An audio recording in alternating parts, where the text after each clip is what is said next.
Bonjour Judo Canada et bienvenue au Chat with Pat numéro 9. Alors j'espère que vous allez bien.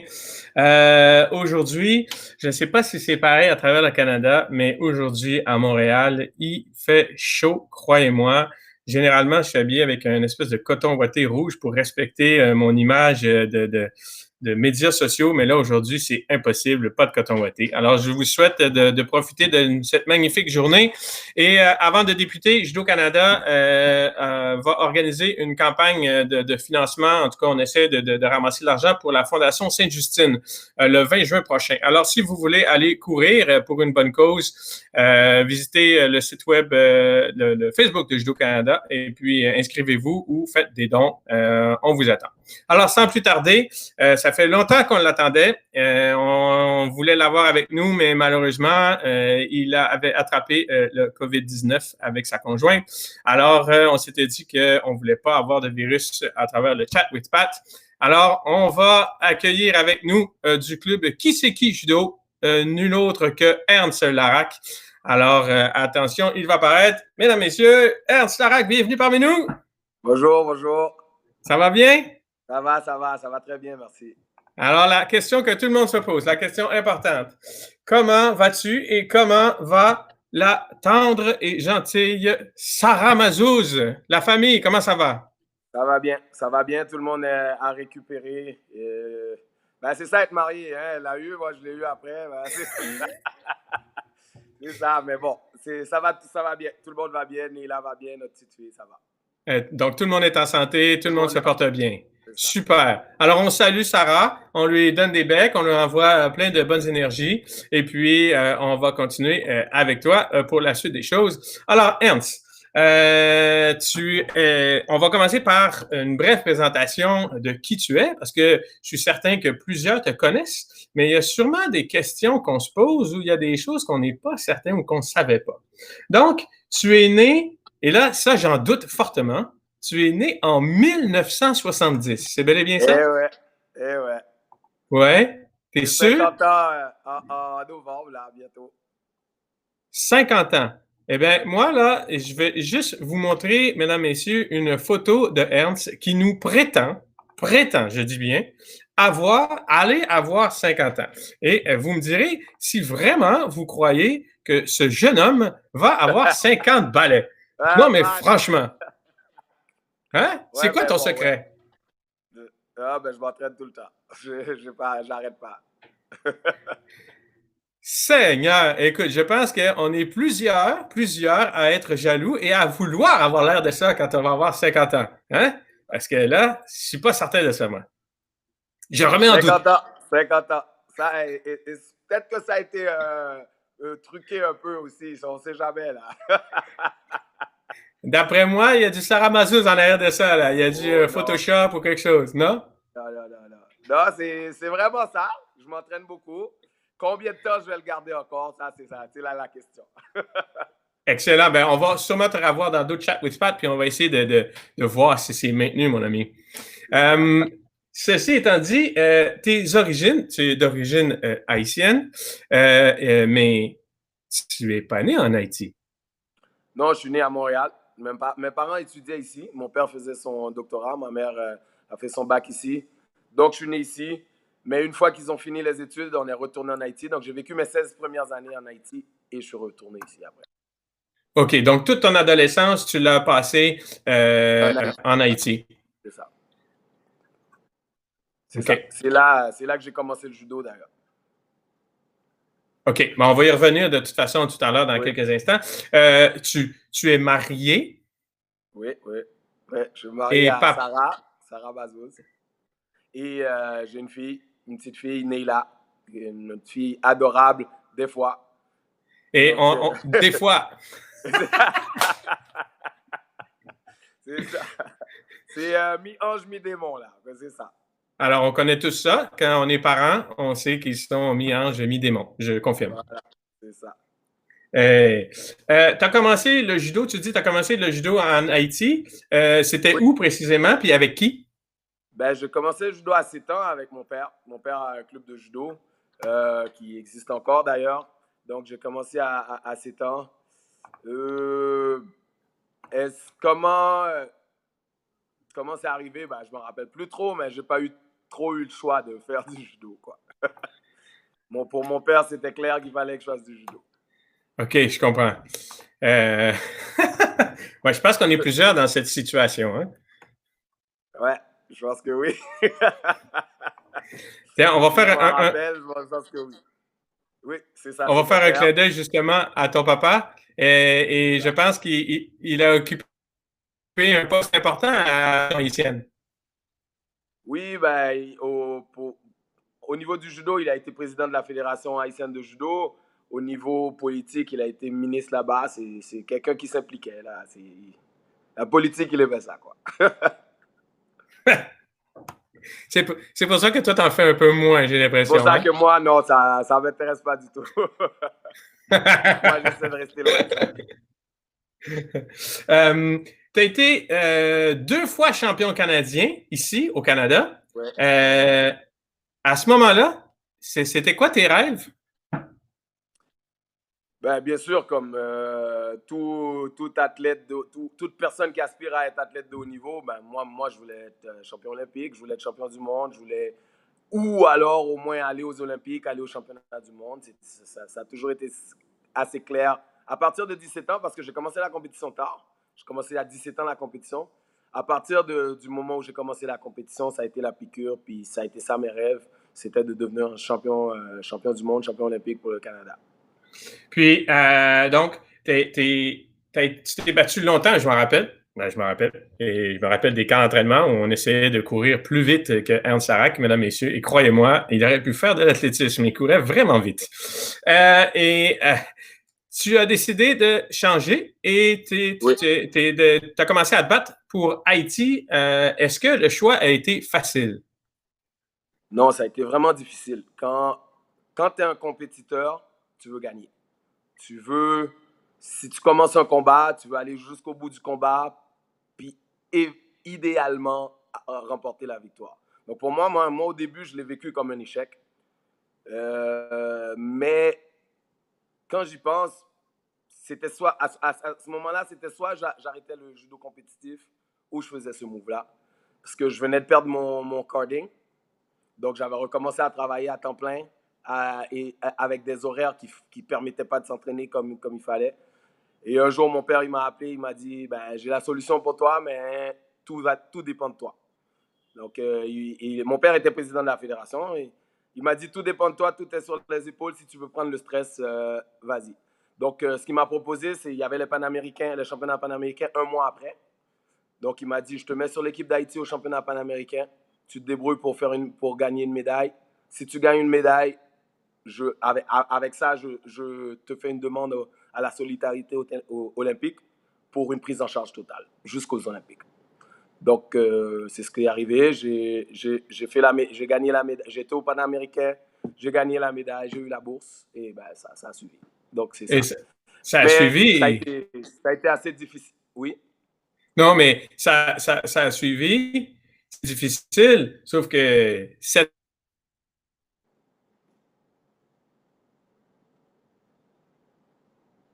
Là, j'entends pas vraiment. fois champion d'Haïti. Ça a coupé un peu. Donc, je sais pas si tu pourrais reprendre. Oui. Ça a coupé un oui, peu. oui, je vais reprendre. Mais Oui. oui, j'ai dit 7 fois champion d'Haïti. Tu as remporté 2, 3, 4 médailles au Paname, des tournois internationaux. Écoute, Oui. le choix a été difficile, mais c'était un Oui. bon choix. Oui, le choix a été difficile pour le compétiteur. C'est clair. Parce que pour moi, comme je dis, j'ai vécu comme un échec. Mais Haïti, je l'ai dans le cœur. Donc, c'est sûr que j'étais content de représenter Haïti et qu'après, j'étais content de représenter un pays qui a des difficultés où les gens boivent du noir tous les jours. Et moi, j'étais capable de mettre une lueur de soleil, même s'il y a du soleil tout le temps d'Haïti, mais un peu de lumière dans leur vie, c'était bien. Pendant un bout de temps, j'ai eu de bons résultats, je ne peux pas m'en plaindre. Dis-moi, ici, là, je sais, au Québec, au Canada, Ernst Larac, tu es connu comme Barabas dans la passion. Mais Haïti, tu dois être vraiment une superstar, là. Oui. En Haïti, c'est encore plus. Oui, encore plus. À un moment donné, la période, j'ai été chanceux dans ce sens-là que la période où moi je performais bien, c'était vraiment la crise au niveau sportif. Donc, c'était vraiment moi qui faisais les résultats et les résultats. Donc, ça a permis de me faire connaître. Puis aussi, il y a mon père, qui finalement, c'est le bâtisseur. C'est l'un des bâtisseurs du judo là-bas. Donc, ça, oui, je suis assez connu là-bas. Et ça devait être une belle fierté quand même. Hein? J'ai dit ça devait être une vraie fierté pour ça. Pour papa, il s'appelait Ernst Larac senior, on va dire, parce que toi, tu es junior. Oui, c'est ça. Oui, à un moment donné, je pense que je pouvais le voir qu'il était assez fier de son fils. Nous aussi, on est fiers. Nous aussi, on est fiers de toi, mon ami. Dis-moi, est-ce que tu pratiques autre chose que le judo? Mais moi, j'ai toujours été. J'ai fait énormément de sport quand j'étais petit. J'ai fait volleyball, ping-pong, mais j'ai toujours voulu être joueur de soccer professionnel. C'est ça, c'est ce que je voulais faire. Mais bon, ça faisait pas partie des plans de mon père. Donc, ça s'est plutôt passé comme lui il voulait. Ouais, il a quand même fait un bon choix pour toi. C'était un bon choix parce qu'aujourd'hui, après une brillante carrière, tu as décidé de rester dans le judo. Tu es encore dans le judo et là, on s'entend au quotidien. Là, c'est 7 jours sur 7, 24 heures sur 24. On va en parler par la suite. Mais c'est quoi qui t'a décidé de rester à ce point-là dans le judo à tous les jours? Quand j'ai arrêté le judo, c'était ma vie. C'était total, c'était complètement ma vie. J'y pensais et tout. Mais à un moment donné, quand tu performes plus aussi bien, la tête ne suivait plus. Donc, il faut arrêter. Il faut arrêter, mais je ne me voyais pas arrêter complètement parce que j'en mangeais du judo. Donc, en plus, je pense que j'étais un judoka relativement technique. Et donc, avec le bagage de mes 15 années d'expérience en international, je me suis dit, j'ai quelque chose à offrir. J'ai quelque chose à offrir. Et je pense, ma vision du judo, c'est qu'on nous en donne et après, il faut qu'on aille redonner. Il y a beaucoup de personnes qui m'ont aidé. Patrick Vezin, par exemple, m'avait aidé avec la préparation mentale, des trucs du genre. Donc, je voulais moi aussi aller aider d'autres personnes, aider la nouvelle génération. Ah, mais cette phrase-là, hein, le judo m'a donné, il faut redonner au judo. Je ne sais pas si Roger Tremblay nous écoute, là, mais en tout cas, on sait très bien d'où vient cette phrase-là. Hein. Moi, je l'ai entendue, je ne sais pas combien de fois. Le judo t'a donné, redonne au judo. Important. Il a tout à fait raison. D'ailleurs, cette semaine, on m'a envoyé une photo de Roger et moi avec toute une équipe en France. Ça fait longtemps qu'il est là-dessus, Roger. Ça fait longtemps et il donne encore. C'est incroyable. Tout à fait. Tu pensais-tu à ce moment-là que le judo, il jouerait un si grand rôle dans ta vie? Non, pas du tout. D'ailleurs, à 15 ans, moi, j'ai voulu arrêter le judo. Mais là, c'était mal connaître mon père. Donc, je pense que pendant 3 mois, je n'ai rien fait d'autre que du judo. J'avais pas le droit d'aller voir mes amis. J'avais pas le droit d'aller jouer au soccer. Judo. Et en plus, c'est passé de 2 pratiques à 4 pratiques. Donc, c'est ça. Et bon, ça a été pour le mieux. Et par contre, si j'en suis là avec le judo aujourd'hui, ben c'est grâce à mon père, premièrement, qui m'a toujours appuyé. Mais il y a une deuxième personne qui m'a vraiment supporté. Je n'aurais pas cette passion-là parce que je n'aurais pas vécu ce que j'ai vécu sans M. Raymond Damblanc qui m'a vraiment, dans la première partie de ma carrière, qui m'a vraiment supporté énormément. Et j'en suis vraiment reconnaissant. Ben, en tout cas, je sais que M. Damblanc, quand moi je le vois régulièrement, et à chaque fois, il me pose des questions et comment va Ernst? Parce qu'à l'époque, mon fils faisait du judo chez toi et je lui avais fait le message comme quoi on était au club. Et il n'y a pas une fois, parce que tu es toujours occupé, c'est vrai, on va l'entendre, on va le savoir. Tu as une business, puis c'est vraiment occupant. Et à chaque fois, il nous pose la question, comment va Ernst? Et est-ce que tout va bien? Et il sait qu'en passant par le côté tentaculaire de la famille, il va avoir des nouvelles. Donc, lui aussi, je pense que tu es dans son cœur. Je te le confirme. Plaisir, alors. Maintenant, on va passer un petit peu à le sujet de discussion qui est le club de judo, mais aussi, je vais dire, la business, parce qu'il y a Qui c'est qui judo, le club, il y a l'ARAC, Ernst Larac Fitness, naturellement. On l'a vu auparavant, qui a supposément 50 ans. Donc, le club, la business, ça a été fondé quand, ça? Il y a 4 ans. Il y a 4 ans. Parce qu'avant, on a été, pendant 12 ans, j'étais avec l'Académie Martial Serré, où je m'occupais du judo. C'est là que les Georges Poklitard et tout ça ont commencé à faire du judo. Et j'avais ouvert mon fitness là-bas aussi. Sauf qu'à un moment donné, c'était étouffé, on ne pouvait pas grandir. Les souris ont toujours été très bien avec moi, mais je ne pouvais pas grandir. Okay? Donc, il y a à peu près 4 ans de ça, après mon mariage, naturellement, je savais bien que Sarah avait des idées en tête pour élargir la famille. Donc, il fallait que je fasse un move. Et quand tu as une femme comme la mienne, ben, le move, il n'attend pas trop longtemps. Donc, on a décidé de venir ici. On a commencé avec le fitness et le judo pour commencer. Puis après, on a ouvert les horizons.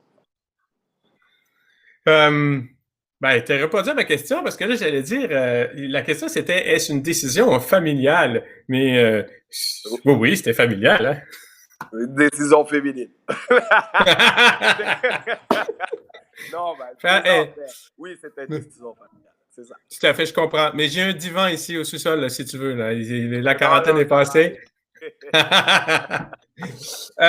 Donc, votre slogan, c'est important, je l'ai mis dans nos publicités, dans les médias sociaux qu'on a annoncé à tout le monde, l'entrevue qu'on avait avec vous aujourd'hui. C'est Miracle Makers. Pourquoi ce slogan? Quand j'ai commencé la compétition, je me suis dit que je voulais finir en étant un grand judoka. Des années après, j'ai fini ma carrière en étant un bon judoka. Et je pense que c'est parce que je ne pensais pas, j'arrivais pas à croire assez en moi, j'arrivais pas à voir assez grand. Donc là, moi, je me suis dit que dans mon coaching, ce que je veux, c'est révéler aux gens ce qu'ils peuvent faire, ce qu'ils ne voient pas. Révéler aux gens comment ils peuvent être grands. OK? Et donc, c'est pour ça que j'ai choisi Miracle Makers. Et à ce niveau-là, j'ai une anecdote du judo canadien, donc ça tombe bien, qui explique ce que je vais dire. Quand j'étais junior, dernière année junior, où je suis devenu champion canadien, il y avait un monsieur qu'on connaît bien, qu'on appelle Nicolas Gill, qui était champion canadien junior aussi. Qui ça? Et... Nicolas Gill, c'est qui? C'est qui ça? C'est qui? Je pense qu'il n'était même pas champion canadien junior parce qu'il avait été aux Jeux de la francophonie. Donc, mais il était numéro 1 de la catégorie. Donc, on arrive à l'Ontario Open, mais l'Ontario Open senior, c'était une qualification pour les Jeux du Commonwealth. Donc, on arrive à l'Ontario Open junior, je suis en train de m'échauffer, je vois Nicolas assis, relax, à côté. Je me dis, qu'est-ce qui se passe? Il ne va pas se battre. Donc, je vais le voir, je dis, tu ne te bats pas aujourd'hui? Il dit, non, je ne me bats pas aujourd'hui, je vais me reposer parce que demain, il faut que je gagne la catégorie en senior, mais on était tout jeunes. Donc moi, ça ne m'est jamais passé par la tête de faire ce raisonnement-là. Il dit, demain, il faut que je gagne la catégorie et après, je vais gagner le fight-off et je vais au juge du Commonwealth. Dans ma tête, soit ce gars-là se prend au sérieux, soit c'est moi qui ne comprends pas quelque chose. Mais le lendemain, il a gagné la compétition, il a gagné les 2 combats de fight-off, il a été au jeu du Commonwealth. J'ai jamais oublié j'ai jamais oublié ça. Et mes élèves peuvent vous le dire, je leur radote les oreilles avec ça tout le temps. Et pour moi, c'est ça, une mentalité de Miracle Makers. Faire voir aux gens qu'ils peuvent être beaucoup plus grands que ce qu'ils se pensent. Mais avec le travail, bien sûr. Ben, je pense que je vais dire au patron d'écouter ce chat with Pat numéro 9 là, avec grande attention. C'est juste une anecdote, là. C'est juste une anecdote. Ah, mais c'est une anecdote importante. Business, qui c'est qui? Business, Larac Fitness, comment ça va actuellement? Ça va mieux qu'on pensait quand tout ça est arrivé. Quand c'est arrivé, quand ils ont fermé, parce que nous, on a essayé de retarder les choses au maximum, ben, on n'a pas le choix, on est une petite entreprise privée. On a décidé de retarder les choses au maximum. Et un jour, juste après l'entraînement, justement, un entraînement de fitness, je regarde les nouvelles et tout ça, c'est fermé, on n'a plus le droit. Donc, on pensait que ça allait être vraiment, vraiment catastrophique. Ça ne l'a pas été parce que nos membres ont été fidèles. Ils ont continué à payer. Et nous, on a été proactifs aussi. On a tout de suite parti des cours en ligne. On a tout de suite envoyé des programmes aux gens. Donc, ça va pas mal pour l'instant. On espère que ça ne va pas durer si longtemps que ça parce que peut-être que les gens vont se mettre à décrocher à un moment donné. Ben c'est justement un peu de ça qu'on va jaser tout au cours de la balance du chat. Parce que tout à l'heure, tu disais que toi, il fallait que tu grandisses. C'est pour ça que tu as quitté. Puis là, j'imagine que vous offrez différents services, hein, multiples services autres que le judo. Alors, comment vous arrivez à harmoniser un horaire qui puisse plaire à tous les clients? Puis, est-ce que ce service d'en ligne, il est maintenu par tous les autres services ou c'est juste le côté judo-fitness qui se maintient? Le noyau du club, du centre, c'est judo-fitness. Okay? Donc, ce qu'on fait, c'est qu'on établit l'horaire judo-fitness et à partir de là, on offre tout ce qui reste aux autres. Et bon, c'est sûr que c'est l'une des raisons pourquoi on n'a pas, par exemple, de BJJ, parce que BJJ, ils veulent beaucoup de pratique et bien souvent aux heures judo-fitness. Donc, c'est un peu difficile. Donc, c'est ça. Mais en général, les sports qu'on a réussi à avoir, les arts martiaux qu'on a réussi à avoir, ils acceptent, il n'y a pas de problème. Ça se fait. Donc, on arrive très bien à tout mettre ensemble. À tout mettre ensemble. Ouais. Plusieurs clubs, tu sais, au Québec, là, puis à travers le Canada, il y a comme une approche de gestion de club avec des parents bénévoles. Et malgré que vous soyez une business, est-ce que vous avez toujours et encore le soutien de parents dans toutes vos activités que vous organisez? Oui. Donc, nous, c'est un peu différent. Les parents ne font pas partie de l'administration comme dans certains clubs, de la gestion et tout, mais on a un gros réseau qui nous entoure. Donc, moindrement qu'on a besoin de quelque chose, il y a des parents de judo, des parents des autres disciplines ou alors des membres de fitness qui nous le proposent. Je peux te dire qu'il n'y a pas grand-chose, grand service dont on a besoin qu'on n'arrive pas à trouver quelqu'un presque tout de suite qui se propose. Donc, à ce niveau-là, c'est vraiment très pratique. Donc, le fait d'être une entreprise privée, on va dire, ça nuit pas du tout au fait que l'implication des parents bénévoles et du soutien des parents au club? Non, pas du tout, au contraire. En tout cas, pour nous, c'est vraiment le contraire. Les gens ont l'air d'apprécier le travail qu'on fait, le produit qu'on délivre et on dirait qu'ils ont envie de participer. Je confirme. Je suis un peu biaisé, là, mais je confirme. Et dis-moi, c'est quoi, tu sais, grosso modo, ça serait quoi les avantages reliés au fait de travailler à votre compte? Ben, c'est vraiment le fait de pouvoir faire avancer les choses à notre façon. Okay? Moi, j'ai toujours eu ma vision des choses. Actuellement, au Québec, ma vision des choses se fait bousculer un petit peu, mais je pense qu'il y a moyen de faire cohabiter les deux, de tout faire. Par exemple, ce que je veux dire, c'est que je suis un compétiteur. J'ai une approche compétitive. C'est un club compétitif. Mais ça ne veut pas dire que je n'ai jamais forcé qui que ce soit à faire de la compétition. Tout le monde peut faire du judo. Tu fais du judo à ta façon et tout, mais l'approche du club même, c'est une approche compétitive. Et à ce niveau-là, il y a beaucoup de réticence, mais on dirait que les parents ont compris mon travail et aussi, surtout, ils ont compris qu'il n'y a aucune pression. C'est pour ceux qui le veulent. C'est ça qui est important. Hein? C'est ça. Donc, à partir de là, je suis capable de faire avancer les choses à ma façon pour avoir les résultats qui me permettent d'être heureux aussi dans le travail que je fais. De ne pas juste travailler. C'est ça. Oui, parce qu'au nombre de journées que tu passes dans cet environnement, tu veux pas rentrer à reculons, hein, comme on dit. Je le rappelle ici. Écoute, C'est quoi les défis quotidiens que vous devez gérer avec un club comme ça? Moi, je dirais que le gros défi, c'est vraiment le recrutement. Parce qu'on a, cette année, non. Je vais t'expliquer tout à l'heure pourquoi. Mais on a 4 clubs dans des rayons là vraiment très rapprochés autour de nous. Les satellites? Donc, donc à ce moment-là, c'est quand même des clubs. Il y a Jican, il y a tout. C'est quand même des clubs reconnus par Judo Québec. Mais ça fait que ça dilue la clientèle. Donc, ça a été vraiment difficile au début. Mais en arrivant ici, on a fait une erreur, c'est qu'on a voulu plaire à tout le monde. Donc, après on s'est dit non, on va faire les choses à notre façon. Et c'est ce qui a marché. Cette année, c'est dommage que là, ça finisse comme ça avec le COVID. Cette année, c'était vraiment plein, plein, plein. Donc, peut-être que c'est un problème auquel on fera plus face. Mais à Montréal, des fois, c'est difficile. Tu veux monter des judokas, tu veux monter des champions, mais tu n'as pas le bassin pour ça. Ben, disons que ce que j'entends, c'est qu'il y a la recette qui c'est qui maintenant. Vous l'avez trouvée, Je pense puis que oui. vous allez la reproduire pour les années futures. Oui, oui, je pense que oui. Je pense que oui.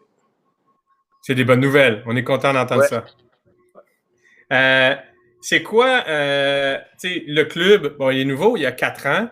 Ouais. Ernst et Sarah, ça fait longtemps. Ernst, ça fait très longtemps qu'il fait du Ouais, judo. ouais, ouais. Euh, Euh, c'est quoi les objectifs du club à moyen, long terme, on va dire ça comme ça?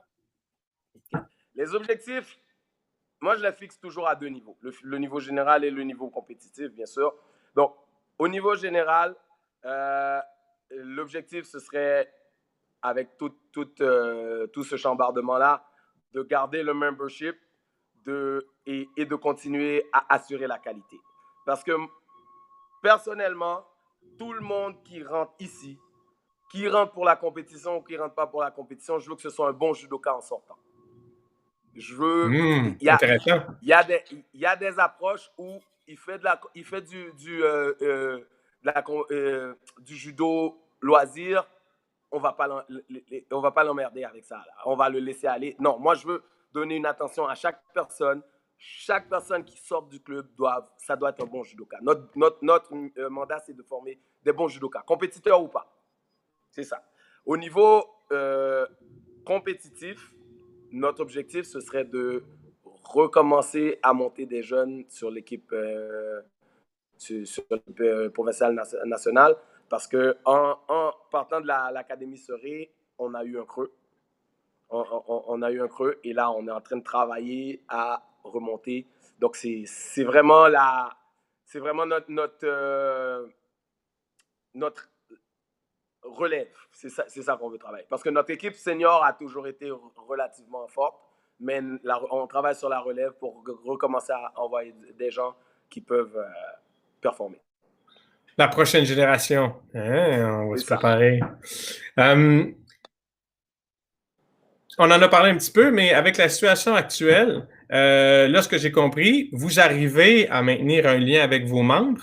Oui. Ce lien-là que vous maintenez, il est important à quel point? Et il est primordial. Il est primordial. C'est le genre de. C'est une petite entreprise. À partir du moment où la personne perd le contact, elle peut retrouver autre chose ailleurs. Et les gens oublient.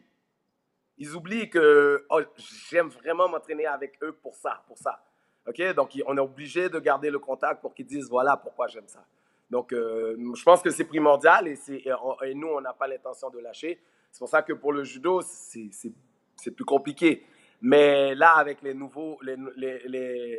nouvelles règles qui viennent de sortir, peut-être qu'on va commencer à faire du judo au parc, 10 personnes, on prend nos distances, on fait du conditionnement, on fait histoire de, premièrement, garder le contact, mais aussi de les garder parce qu'ils sont en train de virer fou aussi. Là. Ah, puis pour les parents, ça va être important. Hein? De plus, on a appris, je veux faire du chemin sur ce que tu viens de dire. On a appris que les camps de jour ou les camps, il y en a qui ne fonctionneront pas. Donc, probablement que, historiquement parlant, là, les clubs ont été fermés là, depuis 2-3 mois. 2 mois. Donc, au lieu de fermer pendant l'été, peut-être que de faire une offre de service justement dans les parcs avec pratique du judo, avec distanciation, tout ça, ça va peut-être permettre qu'il y ait un lien maintenu avec des anciens, des membres actuels, puis peut-être des nouveaux membres avec des parents qui vont dire ah, moi, je te l'envoie, puis tu t'en occupes. Hein? C'est ça. C'est un peu comme ça que Sarah voit les choses aussi. Et donc, je pense que ça va passer là. En tout cas, on va continuer, mais quand vous allez commencer à donner des cours de judo dans les parcs, là, il va falloir nous texter puis nous envoyer Judo Canada. On va venir faire un tour, puis on va venir filmer puis faire la promotion justement de ce qui se fait. D'ailleurs, en parlant de ça, je vais faire il y a un segment dans le chat with Pat, ça s'appelle Pat on the back. Je ne sais pas si tu as googlé cette traduction. Il y a quelqu'un qui m'a appris que Pat on the back, la traduction, c'est une tape dans le dos. Alors, je me suis dit, ah mon Dieu. Ah, moi non plus, je l'ai appris. Ça tombe bien, là. Oui, ça tombe bien. Ça tombe bien. Donc, je vais, ma pat on the back, je vais la faire en anglais parce que là, ça inclut, jusqu'à date, quand même, on avait fait tout en anglais ou presque. Là. Il y avait juste Antoine en français. Alors, on est bien content. On a Ernst tout en français aujourd'hui. So, today, the pat on the back segment will be for all clubs across Canada that are doing exactly like your club, Ernst. They're keeping the link towards their athletes and promoting judo and practicing judo with our kids. So we know that many clubs in BC, Ontario, Alberta, Quebec, across Canada, there's a lot of clubs that are giving this, the practice of judo in their house. And so we want to give a pat on the back to all those clubs, to all those technical directors, to all those coaches that are delivering judo to kids and maintaining the link and to the love of the sport to judo. So across Canada, to all clubs, thank you very much. Merci beaucoup. C'est important, je pense, parce que, comme tu dis, il faut garder le lien avec l'ensemble des membres. Et l'été va être long, hein? Ouais, ça a l'air, hein? Ça a l'air. Ça s'annonce comme ça. Si la chaleur pouvait continuer aussi, là, ce serait bien, là. Écoute, tu en as déjà parlé un petit peu, mais donc, vous envisagez le retour au judo, mais pas juste en septembre. Vous envisagez le retour au judo prochainement, ce que je comprends, avec un 2 mètres de distanciation. Donc, tu as un peu répondu à ma question. Est-ce qu'il va y avoir d'autres solutions à part que dans un parc? Est-ce que vous allez vous préparer en fonction de repartir le judo? Bon, en général, nous, on repart en août. On fait un camp d'entraînement physique dans les parcs. Donc, c'est ce qu'on va commencer avec ça. On va juste le commencer un peu plus tôt. Et on va attendre de voir c'est quoi les mesures qui sont permises et éventuellement revenir au club, c'est ça, tout en respectant ce qu'on nous demande de faire. Donc, oui, on a hâte de revenir au club, mais oui, on a hâte de savoir qu'est-ce qui va être permis, qu'est-ce qui ne va pas être permis, comment on va être capable de gérer ça, tout ça, parce qu'on n'a pas un club, le club n'est pas très grand, donc ça va être important de savoir comment gérer ça. Moi, j'en profite justement pour dire qu'actuellement, Judo Canada a tourné 135 capsules avec Antoine Vollard-Fortier, pour ceux qui ne le connaissent pas, là. Antoine. Donc, il a tourné 135 capsules qui vont être des pratiques de technique, de Newaza, Tachiwaza, de Uchikomi, de Taiso, que vous pourrez faire seul, donc, ou à distance. Donc, Judo Canada va sortir cet outil-là prochainement. Donc, ça va être diffusé, les clubs vont avoir ces outils-là en main pour pouvoir le faire, puis le diffuser à travers le réseau. Mais on travaille aussi sur un protocole de retour au judo, justement en fonction des normes et en fonction des différentes phases. Et naturellement, bon, chaque province a ses spécificités, donc ça va être ajusté selon chacune des provinces par la suite et par rapport à ce que la loi va permettre. Mais je vous le dis, je te le mentionne, Judo Canada travaille actuellement sur un espèce de protocole de retour au judo. Naturellement, Judo Québec, Pat Vézin est impliqué dans le processus. Donc, pas d'inquiétude, les clubs, vous allez recevoir ça prochainement et rapidement. Puis, on a plein d'autres outils qu'on vient de lancer, posters de strength, d'endurance, de force, plein de nouveaux outils qui vont vous permettre de faire ça. Donc, maintenant, je renverse la question à Ernst Larac. Club, Oui. en septembre, ou les enjeux que vous allez avoir de besoin, c'est soutien financier, communication en espace. Est-ce que j'étais perdu? Est-ce que je t'ai perdu? T'es de retour? Non, c'est bon. OK. Non, je suis là. Si ça coupait, mais j'ai compris. Ouais. OK. Si toi, tu es un club là, et tu parles au nom de tous les clubs à travers le Québec ou à travers le Canada, c'est quoi que vous aimeriez avoir de la part de fédération provinciale, nationale? Qu'est-ce que vous attendez de nous? Ben, personnellement, ce serait plus une aide au niveau du matériel qui va nous aider à faire ce judo à distance-là, avec les normes de la distanciation sociale. Ce serait plus une aide à ce niveau-là, au niveau des équipements et tout. Peut-être au niveau financier, mais ça, bon, le gouvernement est en train de le faire actuellement pour les entreprises. Ça va dépendre si on est éligible, si on n'est pas éligible, si on n'en a pas assez et tout. Mais pour l'instant, ce serait vraiment au niveau des outils? Des outils pour faire du judo, mais en respectant cette distanciation-là. Et si nous, on est en train de travailler sur un brainstorm, là, nous, on a des idées à se dire, écoute, quelqu'un qui est ceinture marron, qui voulait faire son passage de garde de ceinture noire, pour certains, c'est super important, puis ils veulent pas attendre. Alors, on est en train de planifier des examens virtuels. Est-ce que c'est des choses qui pourraient vous permettre de dire à vos membres, ah, écoute, il va falloir que tu viennes pratiquer le judo parce que tu vas pouvoir passer ton examen quand même. Donc, parfait. Donc, on va essayer de travailler sur ça. Si vous avez des idées, je le dis au club, je le dis à Ernst, à Sarah, à tout le monde. Vous avez des idées, envoyez-nous-les, des suggestions, parce que si on peut travailler puis si on peut faire la différence, on va le faire. OK. Parfait.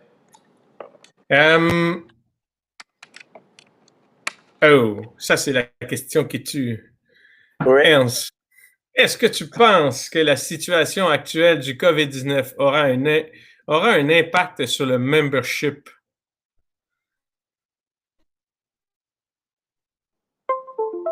Oh. Attends un instant. Oh, c'est bon. Oui. Est-ce que tu es encore là? Est-ce que je t'ai perdu? J'ai entendu OK, ça va sûrement revenir. Il faut juste être patient. C'est ce qu'on a dit cette semaine. La patience, la patience. Je te vois, je te voyais. Tu étais en train de revenir tranquillement. Là, pendant ce... Ben, je te vois pas, tu n'es pas tout à fait revenu. OK. Ah, là, c'est correct, je pense que tu es là. Vas-y, parle-moi. Moi, je... Ah. Oui. Moi, je suis là. OK. Attends une minute. Bon, on va... Bouge un peu. Bouge, voir si tu es en main. Ouais, c'est bon, vas-y. Tu peux y aller. Moi, je t'entends. OK. Moi aussi, mais ça vient par intermittence. On a l'impression de... Je ne l'ai pas entendu. OK. C'est ça. Donne-moi 2 secondes. Je te hide et je reviens. Mesdames et messieurs, on va essayer de retrouver Ernst dans quelques instants. On a des problèmes avec la connexion Internet. Est-ce que c'est de mon côté ou de son côté? Non. Ici, tout semble bon. Je vais essayer d'aviser Ernst 2 secondes. Je vais le remettre avec nous. OK, Ernst, je t'ai remis. Je pense que ça devrait être mieux, là. C'est bon. OK. Alors, ma Moi, question, je te c'est... vois. Super. Est-ce que tu penses que la situation va avoir un impact sur le membership? Oui. Oui, je pense que oui. Je pense que ça va avoir un impact sur le membership. Il y a des gens qui vont avoir peur qui vont avoir peur de revenir tout de suite. Il y a des gens qui vont attendre un petit peu que ça fasse. Puis il y en a qu'on va perdre carrément parce qu'ils n'étaient pas encore assez Bien accroché. pris dedans là. C'est ça, voilà.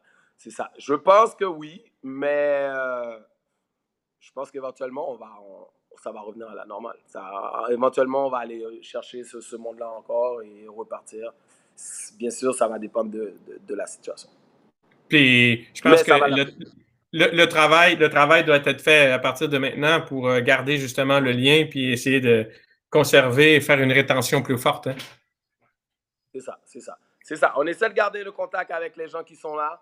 On essaie de partager, de montrer le judo à travers notre page Facebook, des vidéos du club, de compétition, des trucs du genre, pour les gens qui éventuellement voudraient faire du judo.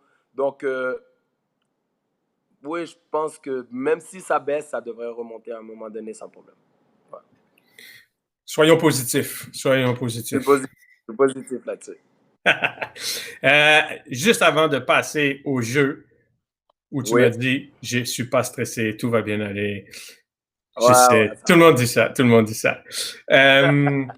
Est-ce que tu penses que, tu sais, avant, on disait la situation normale de pratiquer le judo et tout ça, est-ce que tu penses que ça va revenir à normal vraiment ou on aura toujours cette espèce de façon différente maintenant de faire du judo dans les clubs? Moi, je pense que ça va revenir à la normale. Peut-être pas, peut-être que ça va prendre du temps, mais je pense que ça va revenir à la normale. Je peux me tromper, mais c'est comme ça que je le vois. Faire du judo à moins de 2 mètres, c'est difficile. C'est ça, exactement. Donc, c'est pour ça que je dis ça. Parce que faire du judo, c'est faire du judo. Là. Ça prend une certaine proximité. Donc, oui, je pense que ça va peut-être prendre du temps. Ça va prendre le temps, premièrement, de dédramatiser qu'est-ce qui se passe. Deuxièmement, de trouver, qui trouve un vaccin, que je ne sais pas trop quoi. Mais à un moment donné, ça va revenir. Ça va revenir. Ah, ouais. Merci, Ernst. Maintenant, j'ai confiance. Bon, c'est le moment, Ernst. Prépare-toi. Ouais. Alors, comme toujours, c'est le quiz. Avoir les 3-4 questions faciles, là. Ah, écoute, je vais être gentil. Je vais probablement en avoir 2 faciles, puis une, je sais pas. On va voir comment tu vas t'attendre. C'est toi qui vas les avoir faciles, même si elles sont difficiles, là. C'est bon. Alors, on va commencer par la première. Voilà. Par quel terme japonais l'arbitre signale-t-il une sortie d'immobilisation? Tokeda. Oh, ça... j'ai vu le cerveau qui a dit... je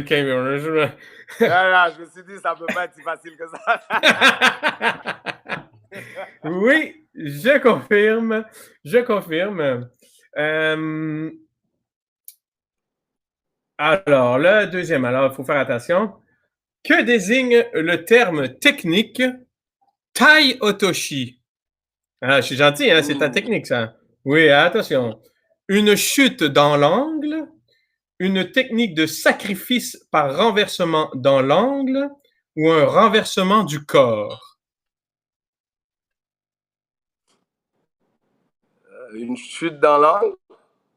Une chute dans l'angle! Wow! Ernst, bravo! C'est la bonne réponse! Je te l'ai dit, là, je te l'ai dit! Et là, on s'entend, hein? Ça, c'est selon les quiz français. Donc, s'il vous plaît, ne pas m'écrire pour me dire « Ah non, non, non, c'est pas ça, c'est ça. » Alors, moi, je reprends les trucs français, là. Bon, alors voilà. Maintenant, la dernière et non la moindre. On va passer à... Oui, celle-là, elle est juste pour toi. En quelle année Comment? la Écoute, fédération... ouais.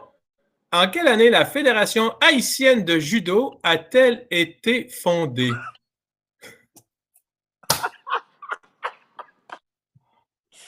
OK. 1900.